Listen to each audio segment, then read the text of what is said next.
Most important thing అండి. అక్కడికి వెళ్ళాక మరి వాళ్ళు ఉండడానికి ఫెసిలిటీస్ ఎలా ఉంటాయి?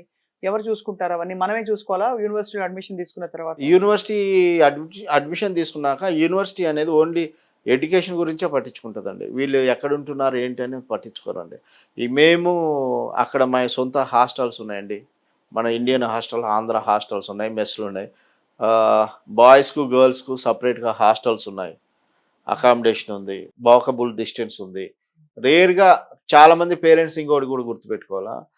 వాళ్ళేమంటారంటే మాకు ఇన్ క్యాంపస్‌లో హాస్టల్ కావాలా, ఇన్ క్యాంపస్‌లో ఉండాలంటారు. బయట ఏంటంటే మాక్సిమం ఇన్ క్యాంపస్‌లో ఏంటంటే కొన్ని ఇన్ఫెక్షన్స్ వస్తాయి, డిసీజెస్ వస్తాయి పిల్లలకు అని చెప్పి బయట కంట్రీలో కొంచెం యూనివర్సిటీ బయటే ఉంటాయి హాస్టల్స్. కొంతమంది బై వాక్ ఎళ్తారు, కొంతమంది బస్ ఎళ్తారు. కానీ కనెక్టివిటీ అన్నీ బావుంటాయి. ఈ దేశాలన్నీ మీరు చెప్తున్నవన్నీ.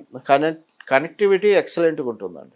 మంచు ప్రదేశాలు ఉంటాయండి మీరు చెప్తున్న దేశాలన్నిట్లో? అవును మేడం. మనం చెప్పిన దేశాల్లో కజకిస్తాను, కిర్గిస్తాను, ఉజ్బెకిస్తాను, రష్యా ఇవన్నీ గూడా మైనస్‌లో ఉంటుంటాయి. మరి -25, తట్టుకుంటారా -30 పిల్లలు? అంటే హీటర్స్ ఉంటాయి మేడం రూమ్స్‌లో.